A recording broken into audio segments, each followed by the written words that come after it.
Hey guys, welcome to my channel, Realm of Ori. In this video, we will continue with Volume 18, Chapter 2, A Short-Lived Everyday Life, Part 3. If you haven't watched the previous video or chapter, you can find the link in the description below. Before we begin, this video contains light novel spoilers. If you do not want to be spoiled, do not watch it. And, if you will continue, an additional disclaimer notice. So without further ado, let's get to the video. Oh, you must be Demon Lord Rimuru-sama. You have such an impressive presence and are even more dignified than I had heard. I, Jagi, am truly impressed. Jagi, who was speaking, bowed respectfully to Gabil. Jagi's race seems to be like a dragonood. Jagi is not like Gabil because he looks like a human, but horns grow out of the side of his head. The thing that bothered me more was Jagi's comment. I was surprised, but I think Gabil was more surprised than I was. No, I'm not Rim. Oh, my, you don't have to say hello to a low-level captain like me. No one who works for Demon Lord Milam-sama who doesn't know your name. What's the point of knowing my name if you don't know my face? There were a lot of captains who knew my face, but this low-ranking captain didn't seem to be one of them. As for why Jagi thought Gabil was me, I think it was because of the haki.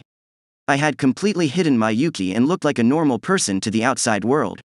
Carrera and Esprit, who didn't look like demons or even Majins, were in the same boat.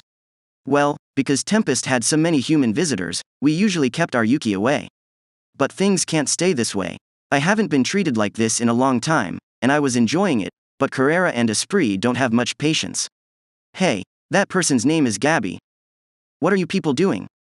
You guys aren't maid servants, are you? Even if you wear a military uniform, you're not getting the education you need if you interrupt an adult conversation. Haha, that guy is pretty funny, isn't he? She looks like she's about to blow up in 3 seconds, so now is not the time to laugh. As I thought that, Esprit moved in front of me. Hey, can you just listen to me for a second? She firmly asserted it while placing her hands on Jagi. Jagi had a response to Esprit. The attack came right away. So, the two sides went at it again, but at this rate, both were going to get serious. Well, you seem to be a very nice young woman. Since you're being easy on me, it makes sense that you're in a military uniform. You're good as well, old man. I think I'll like this a little bit, so let's show them how serious we are, shall we? Carrera wasn't worried at all. As the boss of Esprit, it was clear from her happy smile that she didn't want to stop them. At times like this, Gabil wasn't very reliable. Because of Ultima, the 3 demon girls seemed to have scared him a lot.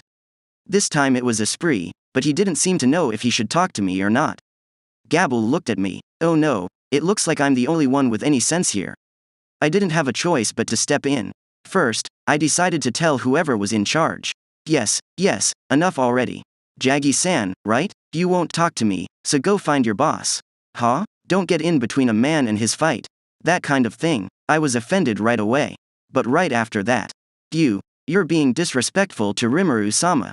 Carrera gave him a lightning-fast kick. Even I'm out of patience. Gabil's spear struck Jagi, who had been blown away.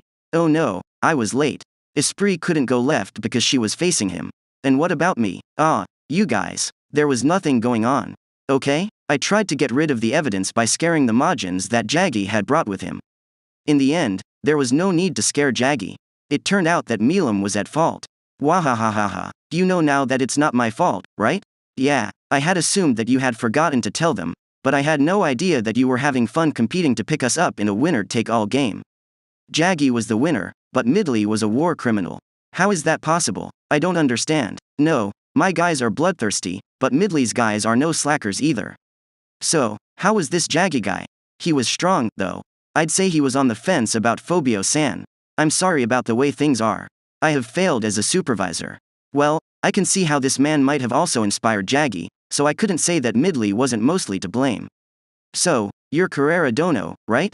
Gabil Dono, and I would appreciate it if you would help our country for now. Alright, Carrera-san, why don't you give me a little test of your strength? Wow, you've got a lot of spirit there.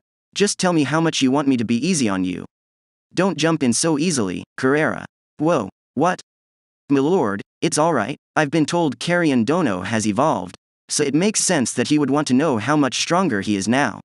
Well, that might be true, but you do know that this isn't the labyrinth, right? If you do too much, you could die, so you guys need to stop doing such dangerous things. Only Gabil and Frey-san nodded when I said something. But the others did not look happy. Especially Milam. That's boring. Yes, I know it's risky. But when I said that, I meant it. Before the showdown, I want to know how strong I've gotten. Well, I had Seal-san, now that I think about it. At the time, it was just called Wisdom King Raphael, but it answered all my questions, so I didn't have to test my strength to find out what I could do. For Carrion and the others, the only way to find out was for them to test their own strength. It made sense that fighting the strongest person would be the quickest way to find out. I won't say otherwise. But isn't that a problem you've always had and will always have to solve on your own? You're right. But, the enemy won't wait for us. We need to get stronger quickly and take care of the people who trust us. We must be willing to take some risks in order to accomplish that, don't you think? Rimuru, I share Carrion's opinion. Although I believe there are limits to what I can do, I am currently training him. Milam has a point. It's too bad, but now that I've come to, I get it. Milam seemed so far away, despite the fact that I believed I had been getting stronger. And Rimuru, you and I are different in the same way. No matter how hard I try, there is a chasm between you and me that cannot be filled. And on that note, do you believe I can reach you, Fufu? Even though I lost, I agree with you that it's better than dealing with Milam-sama. I see. In my current state, I don't think there's much difference between me and Carrera. But if Carrion feels that way, it shows that he can see what is really important. Guy had high regard for Carrion and believed that if he could harness the power he had awakened, he would be a valuable ally in the conflict to come. It was also something Milam asked for. The right thing to do in that case would be to work together.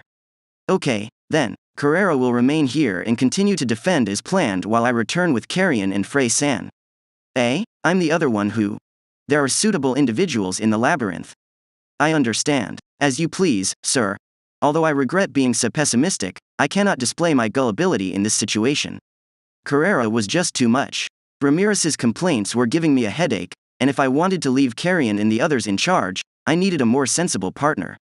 Carrion could take Benimaru, or Zijin. Kumara would be a good choice for Frey-san.